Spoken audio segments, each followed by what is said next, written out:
Welcome to the Informed Simplicity Project, a place for students searching for the informed simplicity on the far side of complexity. Today, I have an incredible guest, Simon Goldberg, who I'm very excited about talking with, exploring his research. Um, and really, what I want to do, Simon, is give you a chance to introduce yourself to students and listeners, and then we can dive in. Yeah, that sounds good. Well, thank you, Jordan, for having me. It's really a pleasure. And um, yeah, I'm looking forward to our conversation.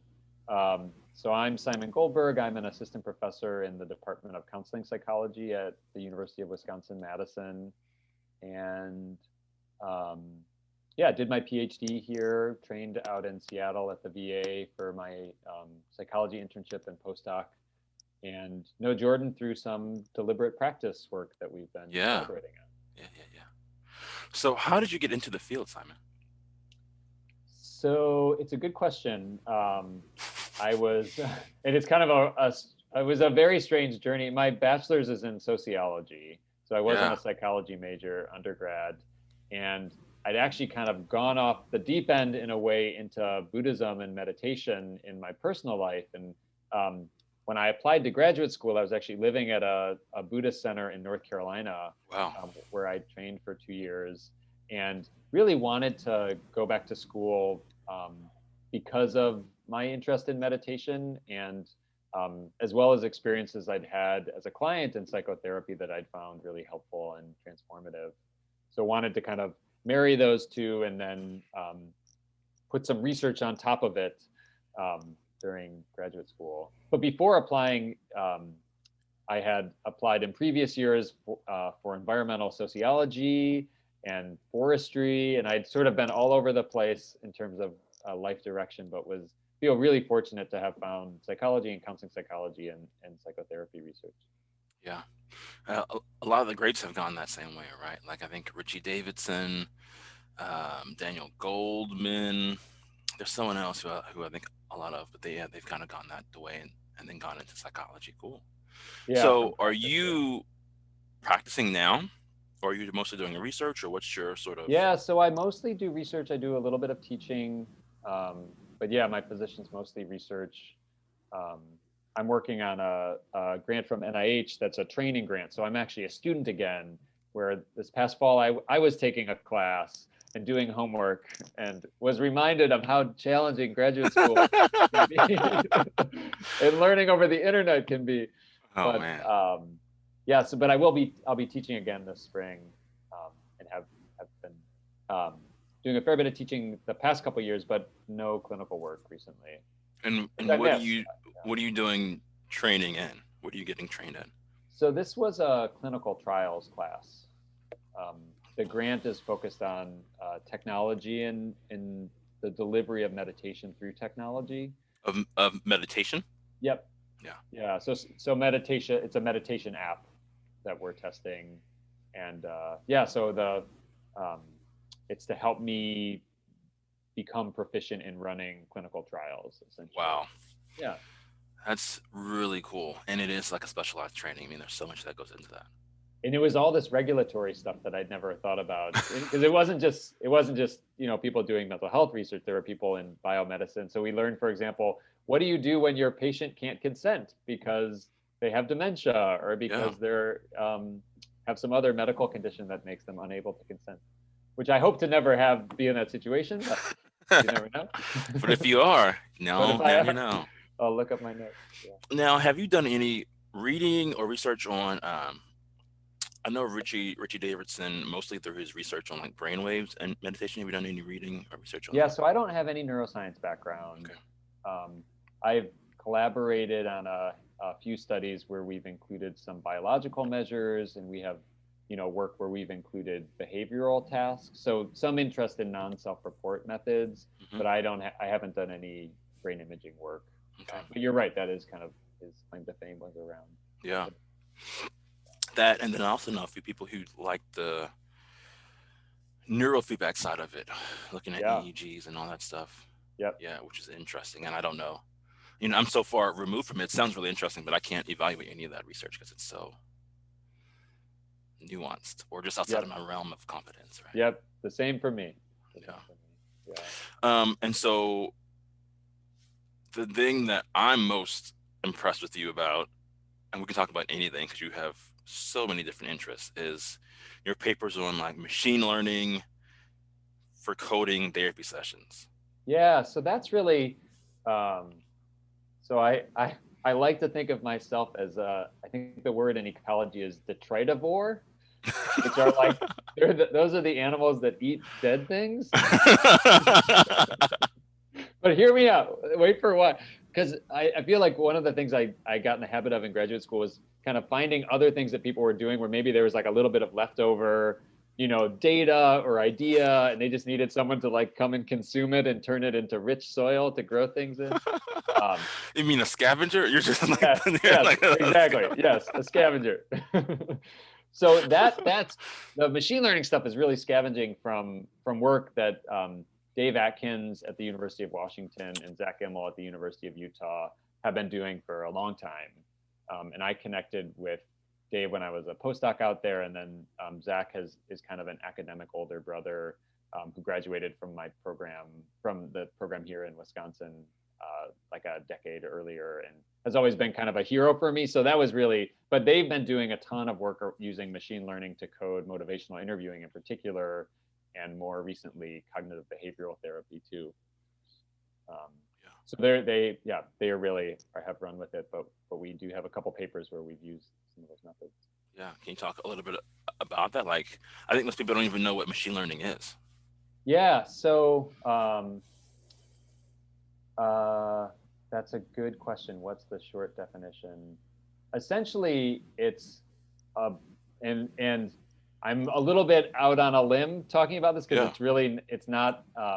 I don't have a background in computer science I mean, I do plenty of statistics, but Mike Tanana is actually the collaborator who's been running all of the machine learning Mm, models. But um, it's essentially a family of techniques um, that learns from data. And in a way, as far as I've read, even a linear regression is a form of machine machine learning in the learning. sense that it's learning from the data. But the main thing that kind of classic machine learning or artificial intelligence models are doing is they split the data into parts.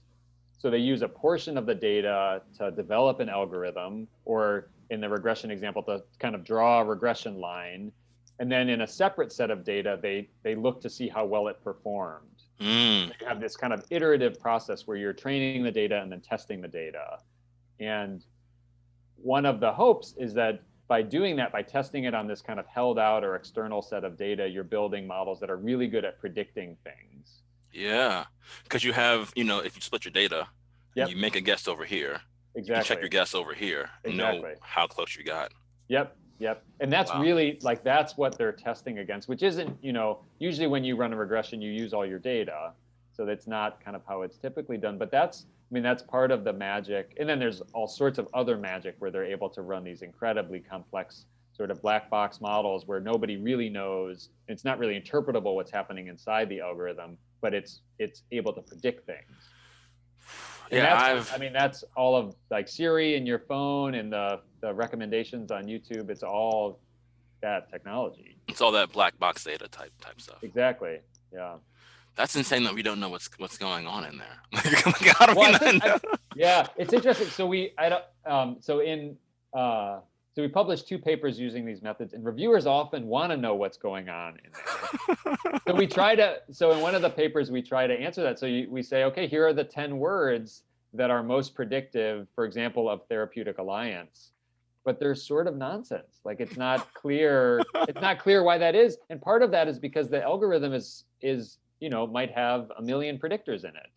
So picking out the top 10 doesn't necessarily tell you that much. Wow. It reminds me of a movie I watched about a year and a half ago, maybe, probably before that, honestly, about AlphaGo, Uh-huh. the Yeah. AI created by Google to like play itself in Go that now like is the world champion in Go. It's like that right Yeah. now. And they're like, Yeah. we don't know why it does these moves, but it beats world champion, humans Yep. reliably. And Yeah.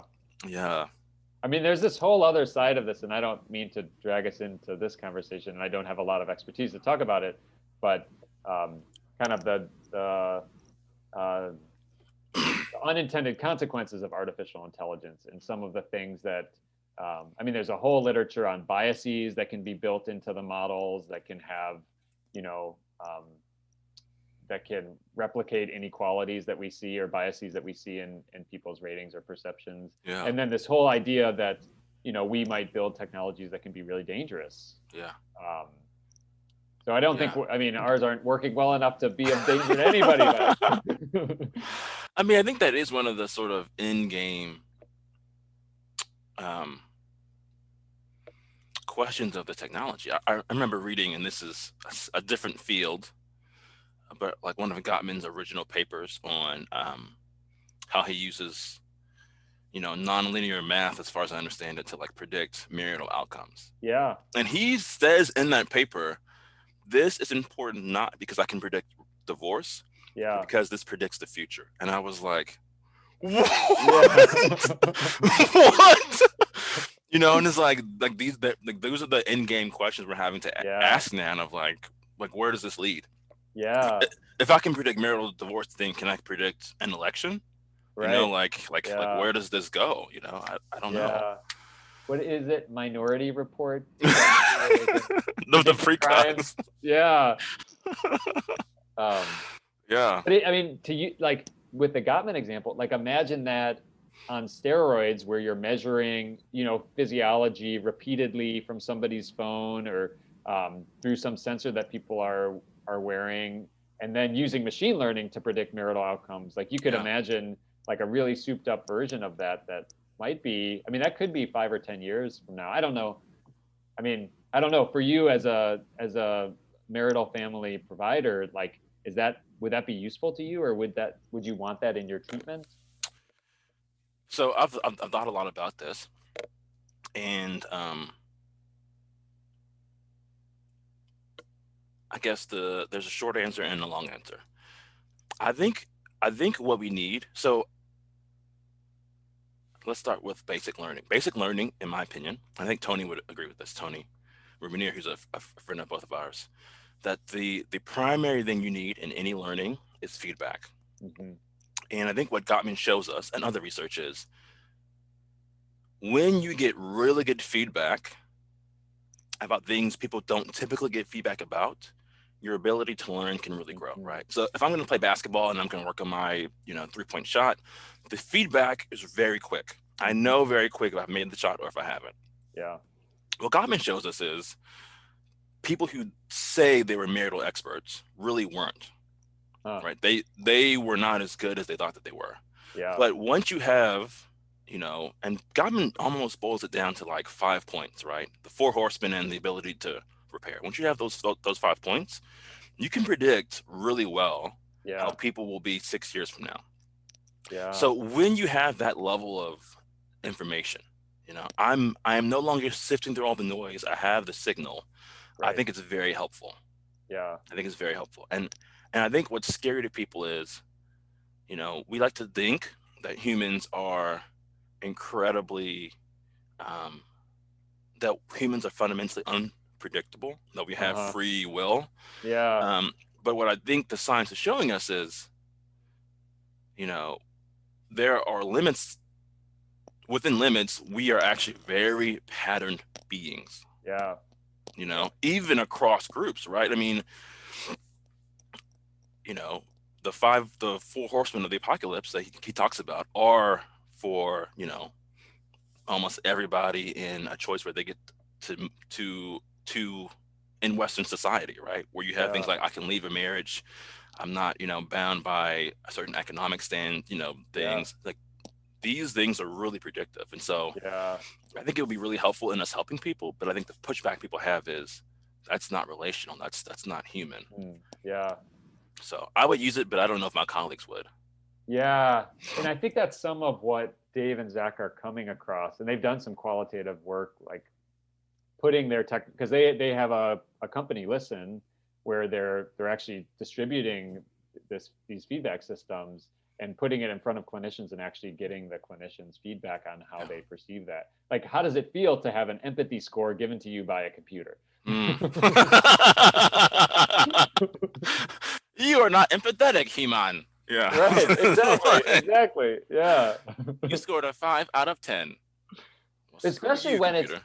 because it's not always great, and it can't say, try using we instead of you Hmm. necessarily, because again, because the algorithms themselves can be quite complicated. Um, Yeah. yeah. Yeah. I think I think that to your point though, and this is where it's like we just don't know the future Yeah. yet. Maybe Gottman does, but he hasn't told us yet, right? But something in one of your papers that you said I thought was really really important. Like once the machine learns it, it learns it for forever and it's infinitely scalable.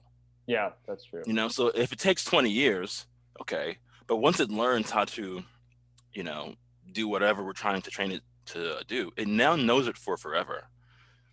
Um, At least for people who are similar to the data that you fed it. yes, yes, Yeah. yeah, But it's true. I mean, it can learn. Yeah, it remembers better. Computers remember way better than we do, at least way better than I do. yeah. They remember, and you don't have to like, you know, like Gottman would have to train me in SPAF, which is his coding system, and then I'd have Yeah, to like look at tapes, and then I'd have to. No, once totally. you have a computer program, I can use Yep. it. You can use it. He can use it. Like your Yeah. mom can use it. Like Yep. Yep. so, it's a fundamentally different. And the exponential factor, I think people don't understand. Of like, Yeah. it's not 1 plus 1. It's 1 times 1 times 2 times 8, and it just Yep. just so Yep. fast. It just Yeah. yeah And maybe it's useful, Jordan. So like, we had two papers, one focused on the alliance and one focused on interpersonal skills. yeah And the alliance was using patient ratings, and we were trying to predict that from the text in therapy. right And then the interpersonal skills was using responses to these video vignettes. right And alliance did kind of okay, but totally not great. The text really wasn't that great at predicting alliance, and it was much better, but still not like human level at predicting the interpersonal skills. hmm So to me, and it's funny going through this, like it makes sense looking back why it's so much harder to have a chunk of therapy and then predict something like someone's alliance rating, because they have all these thoughts and feelings and idiosyncratic perceptions, and that's a really hard job for the computer to do, as versus just having words from this one um, response to this one video. Everyone sees the same video, everybody responds in about the same amount of time. That And then observers are able to code that reliably, and that's yeah what you're predicting. That yeah. the job's a lot easier. I actually wanted to ask you about that. So you're using machine learning, which is a form of artificial intelligence, basically, right? Yep. And you're specifically looking at natural language processing, right? So you're using AI to look at language. Yep. And there's a lot of research that says that the content of the words is not the most important thing. That it's more about, prosody, the nonverbals, Right. the paraverbals. Um, Yeah. is that just outside of your guys' interest right now? I mean, people need to study different things, Yeah. obviously, but like, why did you choose the language over the? Yeah, it's a great question. So their group has done some work with frequency, and they've looked specifically, for example, at vocal synchrony, like the degree to which um, some of the prosody factors are matching, and it's just a lot simpler to start with text. Language? So I think that's part of why a lot of the work that Listen's doing and the work that we did in those papers uses text as a starting point. Yeah, But I have the same question, and not to mention all of the non-linguistic, like the nonverbal pieces. Um, but you can see, I mean, to your kind of exponential point, that it just gets exponentially more complicated the more data streams that you're feeding yeah. it. I have Yeah. a friend right now. She was just on the podcast for the December episode, who was looking at. She's tracking physiology Cool. between couples during session, Nice. looking at skin conductance, heart rate, and something else. And it seems to me like this would be, this your approach. Part of the power of it would be to cut out all of her coding time. She's gonna spend like the Oh, next thing. totally. You know what I Yeah. mean? Like, That's the hope. I mean, it's funny. We're doing, actually, right after this call today, I have a coding meeting. Jesse Owen is yeah, training us in MCO coding, multicultural orientation coding. and it's a ton of time, and it's really hard, and it's really expensive. And I would love for this algorithm to be ready for prime time, and it's not yet. But yeah, the hope is that we can, because then we could actually make this stuff usable, and Yeah. people out in the world could use it for research. You could use it in your practice. You could use it to deliberate practice your own skills. Yeah. And there's just all sorts of possibilities. Yeah. Man. And it's interesting. So, I mean, part of it, which I find really fascinating, is the way that all of these fields are working in parallel and really like intersecting. And there can be breakthroughs in natural language processing or breakthroughs in machine learning methods that can like totally revolutionize all of these, because all of these analyses are built on these other Yeah. disciplines. So as they have innovations, and they are, I mean, the machine learning world changes really, really rapidly Yeah. sometimes. So I mean, it really could just be a handful of years before these things are performing Yeah. really well. Yeah. I think that's something that's so like in my opinion, like one of the weird things about modern times, right? Like, and I know this is a popular sort of metaphor, but or this is I don't think people this is not popular as like people are thinking about this, but this is a something that's in the popular mindset. Something like Neuralink, right? Uh This huh. brain interface being developed by Tesla Yeah. could really change, how we do therapy, how you guys do your work. Yeah. And it's something that's not in our field, but it's so easily connected. And once you have the Totally. data, it's sort of there for forever and you can just Yep. like it's going to be a very bizarre next 10, 15 years in Yep. my opinion. Yep. Yep. Yeah. I agree.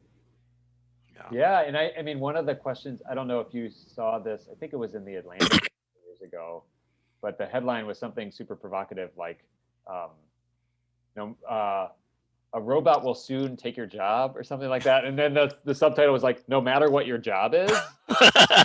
And yeah, it was sort of like super spooky and also super compelling about all of these different tasks that these sorts of technologies can eventually replace. Yeah. And then it gets into this whole piece about, well, what do people do with their time, and how do Yeah. people make money when we don't need humans? Yeah. That's Yeah, why we have Bitcoin, right? You can that's right. just Yes, yes. You got to talk to other people about Oh man. Um yeah, Bitcoin. That's a whole nother topic to avoid for for today. Yeah, I think it's a very interesting thing, and it's weird how these things are all sort of dovetailing now. Yeah. But Um, they use the examples, because I would have thought, well, like, they can't replace us. We're therapists. We're doing all of these complicated things. And it's true, it probably won't happen as soon as, it'll replace and it already does, right? You call your bank and you have to talk to a robot to get routed to the right person. Um, but the theory is that eventually a lot of, like, even going and seeing a doctor, and you mentioned these symptoms, and there could be some, you could program it to go through these different decision trees, and actually it could have fewer errors than a human would, because it yeah, has access to the universe of knowledge. yeah, I think that you're right. That's the like I've heard like pharmacists and accountants. People who like we typically think of what other people might call like low status jobs, right? Hmm. Jobs that don't require a high skill set as Yeah. being replaced first. But there Yeah. are jobs that are quote unquote higher status jobs, like accountants and pharmacists that are already sort of like shifting because of this thing. Yep. Like it's a Yep. crazy Yeah. new world that we're moving into. Yeah. Um, there's something else here. I have to come back to it. I forget what it is now. So, what do you, if you were to sum up that whole sort of side of the research, Yeah. where are we in machines and you know AI being able to code sessions? Yeah, I think we're really just at the beginning, but the beginning's promising, and um, I think it's really promising. I think it's really just a matter of time between now and when these are truly ready for prime time and can be rolled out. And then there's no reason that people couldn't be using these clinically, using these different technologies clinically. For example, if you wanted to look at adherence to a certain um, uh, what is it? I'm trying to remember. I did a little bit of couples therapy at the VA. ICBT, IBCT. Okay. It's one of the. Anyways, I should have looked this up beforehand. But you have adherence to a certain like brand of therapy, and you could actually be getting feedback on that and getting hopefully some kind of personalized recommendations about what would be most helpful for a given client or a given couple. Um, How far away do you think we are from developing models based off of this, right? Like in my mind, in the perfect world, I'd get, the top 5 therapists proven through outcomes, yep. watch what they do, Yeah. have a machine sort of code what they're doing. Yeah. I mean, do you feel like that's even is that even on the plate right now, or are we just strictly in the coding of what we already know sort of phase? No, there's definitely exploratory work that's happening. Um, there was recently a paper, I think it was in JAMA Psychiatry, where they used text. It was a text-based therapy again because text is way easier to work with than some of these more complicated data streams. And they were using the text, and I don't want to get this wrong, but my recollection is they were using the text to predict CBT adherence and outcomes, and were showing um, that they could predict CBT adherence, and the CBT adherence was predicting who was doing best in Wow. text-based therapy. Um, and that's the kind of thing. I mean, if you can imagine the sort of feedback loop, if you were automating the text-based therapy, which people are definitely, trying to do, then you could teach the text, you could you could teach the technology how to most effectively respond, Hmm. right? So it could kind of feedback on itself. And this is, yeah, Wait. It sounded like what you just said was once you get a program that can really code a session, then the program can also basically give the session. well, I mean, there's a leap there. You're totally right. And you could imagine, like, as these algorithms get more powerful, I mean, there's definitely interest in kind of therapy bots, and Mike Tanana has done some of that work. Yeah. He's done it with a client bot where people can practice their MI skills. But there's definitely interest in, and there has been for decades, of creating a bot that you can say, I'm feeling sad today, and the bot could say, tell me more about that, and then it's and that there could be this kind of dialogue that happens that actually could be therapeutic. I mean, that's the Wow. therapist being replaced by the computer, right?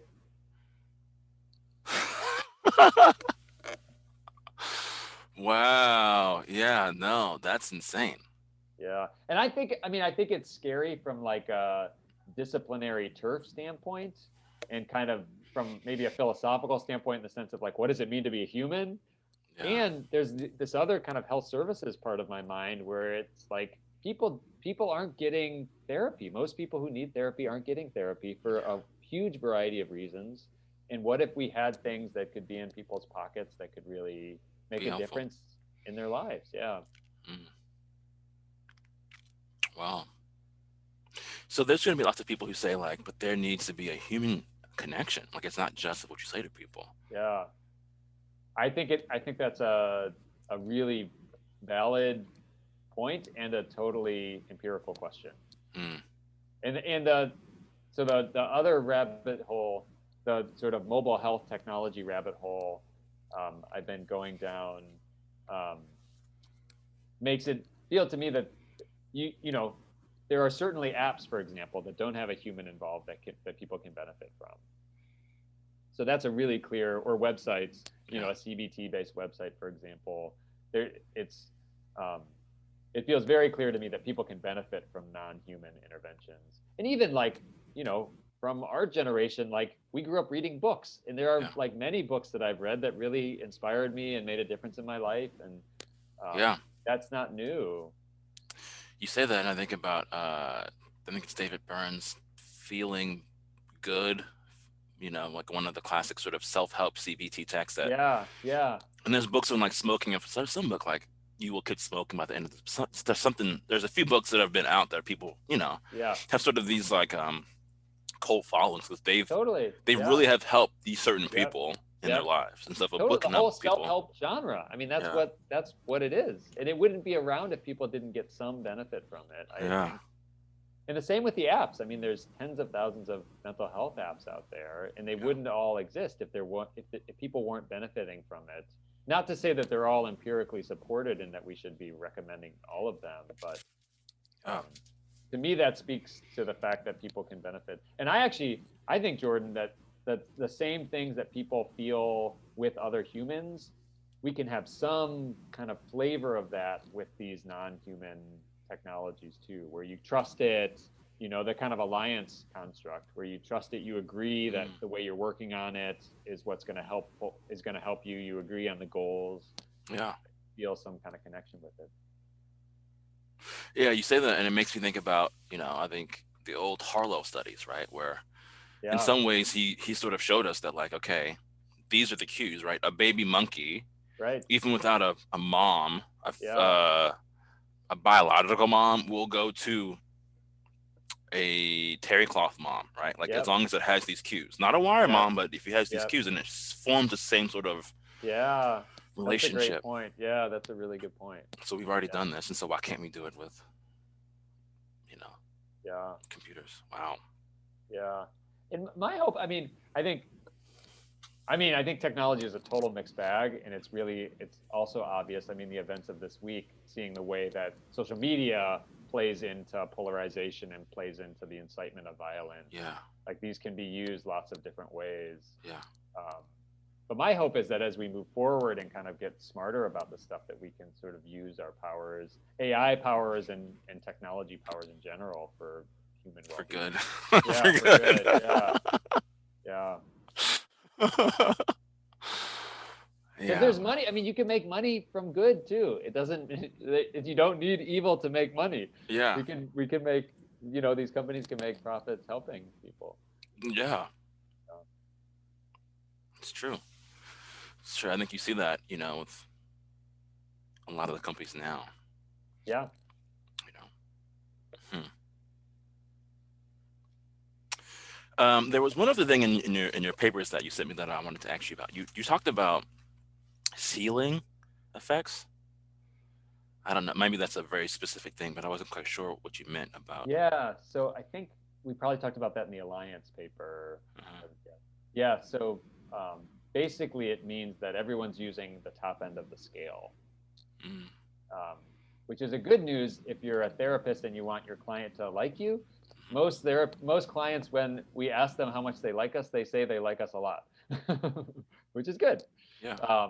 But the problem is there's not a lot of variability. So when everybody's, think of it as like grade inflation in Mhm. college. If everyone's getting an A in the class, then you really don't have any way of differentiating between the highest and lowest performing students. So it makes it harder for the algorithms to work when there isn't variability. Wow. Okay. You know? So there you go. But it's an issue. I mean, that's an issue with in Alliance. That's been an issue in Alliance research for decades, and it's still able to predict, outcome, for example. So Yeah. there's enough signal there, but you don't have as much as you might if you didn't have the ceiling Yeah. effect. That brings me to another sort of question, which is related, but not quite on the same topic, and then I want to get into some of your meditation stuff. Um, you know who Robin Dawes is? Mm, He's sort of like the Scott Miller before Scott Miller was Scott nice. Miller. Yeah. Um, really interesting guy. Wrote a book called House of Cards about how Yes. psychotherapy sort of builds on these sort of Yes. shaky foundations. Yes. And he's got a really great paper called like I forget what it's called, but it's all about how we have these really fancy models, but if you actually make really simple models based off of a few key indicators, they're just as powerful as the fairly fancy Yeah. models. So the example he Yeah. gives is like marital satisfaction, right? It's like if you take the number of times you have sex per week minus the number of times you guys have a fight, as long as that number is above one, like you have a happy marriage, and like it's just as predictive as like you know what I mean, like these really Yeah. complex models. And so the like question is like, do you feel, and maybe this is an unfair question, but do you feel like we need this really intense sort of scrutiny when we have some of these really simple predictors that, you know, if you put them in a really simple model, APGAR, you know, scores for newborn babies being another Right. example, are just Totally. as predictive. Yeah, it's a really good question. It's a really good question. Um, and that's part of the issues that have come up publishing these papers where the reviewers ask, why do you need this really complicated technology when what you're predicting is something that people can self-report in a minute? Like, why do you need a machine to tell you when you could just get that information from your client? And people are doing that. I mean, that's measurement-based care where people are getting that information. So I think it's a fair point. I think with something like facilitative interpersonal skills, which, like you were saying before, you have to train these teams of coders, and it's just a whole huge effort to get people reliable and rating those sorts of things. That seems like a case where the technology can really make a difference. And in a way, that's kind of more like Siri recognizing what you're saying, where it's doing a job that a human would otherwise have to do that actually can be quite laborious.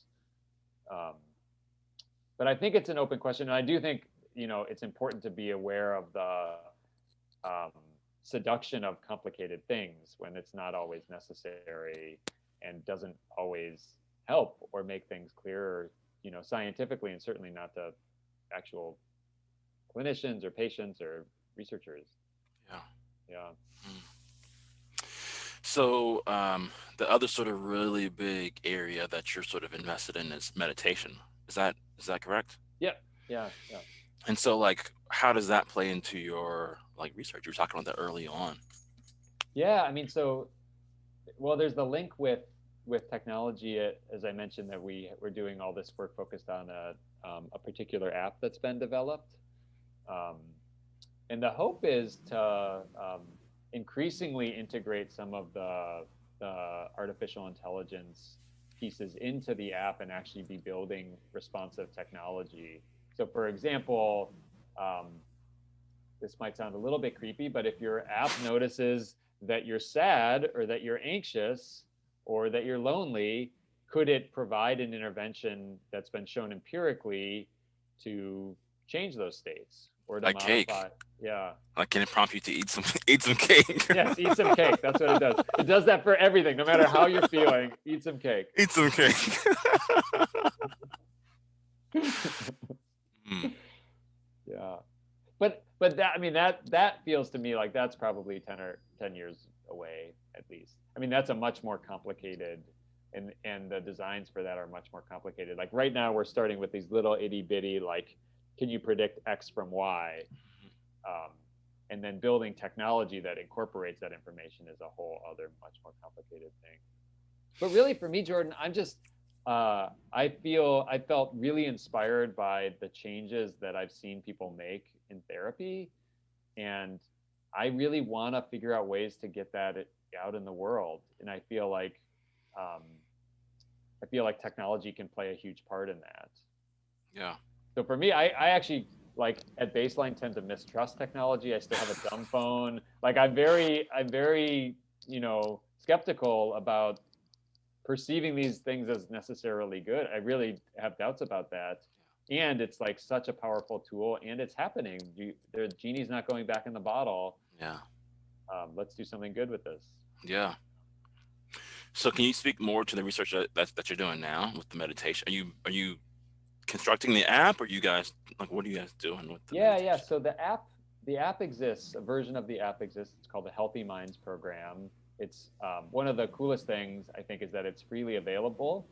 Hmm. So there's no annual fee. It's really like, which there's a long tradition of that in the Buddhist tradition where you make things available. You don't charge people for the teachings. In the app, it's fairly rooted in Eastern contemplative practice, but has this whole layer um, of science essentially on top of it. So it has four main modules. The first is focused on awareness or present present moment attention. The second is focused on connection, kind of interpersonal relationships and connection with oneself. The third is focused on insight, understanding our own mind and how it works. And then the last one is purpose or meaning in life. And it has these different modules and different practices connected with each of them. And so we ran a trial last year that was just published about a month ago. Testing, it was the first randomized trial testing the app. And we have another study happening right now where we're testing the app in school district employees, during COVID and during this very stressful time for Testing, educators. looking to see what. Looking to see if the app has psychological Mm. benefits. So people are being randomly assigned to the app or a waitlist control.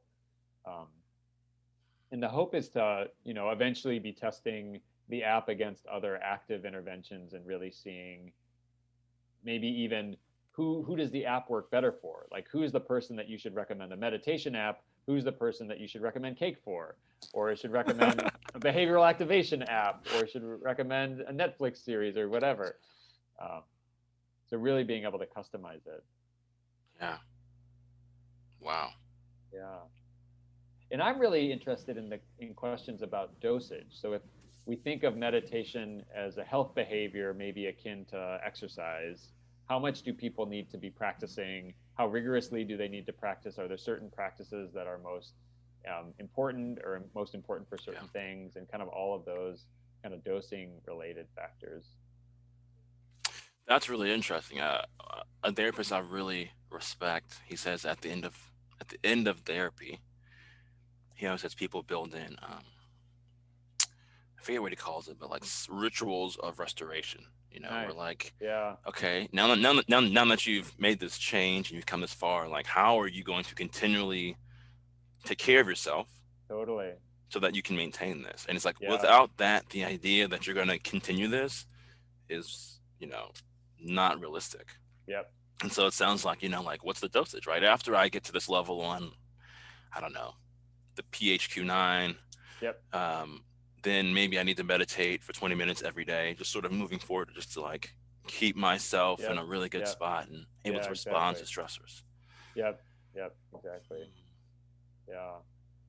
And my guess is that there'll be a dosage question, and then there'll be all of these kind of treatment matching questions. Like maybe for you, a loving kindness practice or a compassion practice really is connecting for you. And maybe for me, I in this moment need to be thinking more about purpose and meaning and doing practices related to that.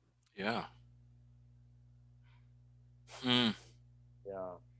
But it's true. I mean, it's funny because in psychotherapy, I think sometimes we have the notion that people are kind of becoming their own therapist.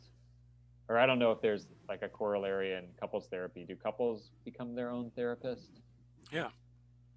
and like develop some of the communication skills and other skills? Yeah, I think that's like the hope, right? Is that I'm helping you to get in touch with your underlying longings, Yeah.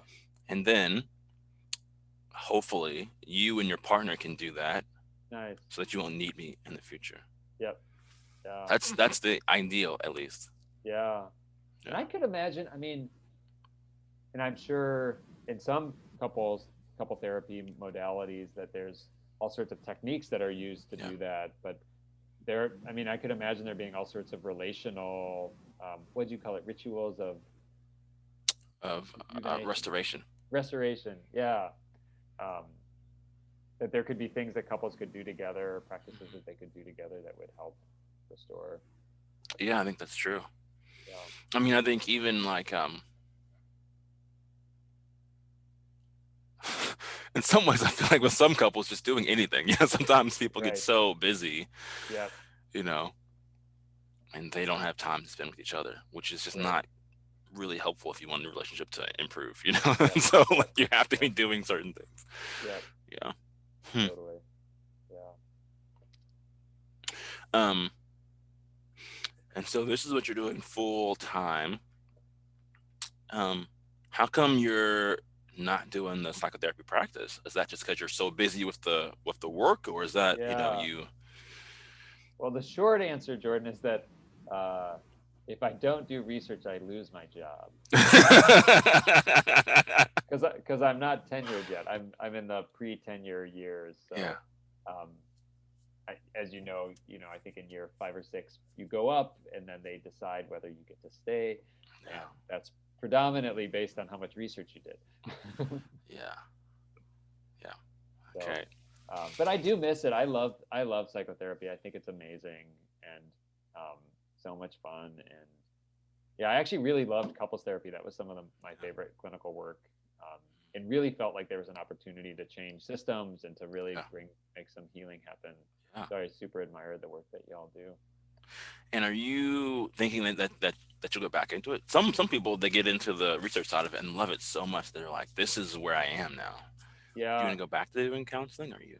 I mean, if I'm licensed. Ironically, I stopped practicing as soon as I got licensed. Like I'd finished all my postdoc hours. Um, That's how it usually goes. but if I mean, in a world of infinite time, there would be no question. I would love to spend a day a week um, doing some doing some clinical work. And Yeah. we have a training clinic in my department, and I got to do a little bit of work there when my first year in this job, and it was fun. And seeing students, working and doing a little bit of supervision and just kind of stewing in the mystery of change. And it was, yeah, I miss that a lot. Yeah. I get to do a little bit of teaching of meditation, which doesn't feel exactly like clinical work, certainly. But the class I'm teaching this spring is a psychology of mindfulness. So we do Mm. a lot of practices together, and people certainly have kind of therapeutic or therapy adjacent content Oh that yeah. comes up. Yeah. Yeah. Okay. Um. So what do you feel like is on the forefront of the field? Is on the leading edge? Obviously, you're on the edge. Well, But I if we don't were know to about go to the tip of that. the spear, like what do you feel like people should be paying Yeah. attention to this for the next five Yeah. to 10 years? It's a really good question. Um, So an answer that I heard Bruce Wampold give that's really stuck with me, that he said this at I think it was at his retirement party, Wow. um, and he said the issue is access, and that's really stuck with me. And that's honestly, part of the motivation for the whole mobile technology thing is that I feel less inspired to write another paper or do another research study looking at some therapy process and showing how it predicts outcome, which is important, and we've needed those studies, and we've needed them for decades, and we have a lot of them now.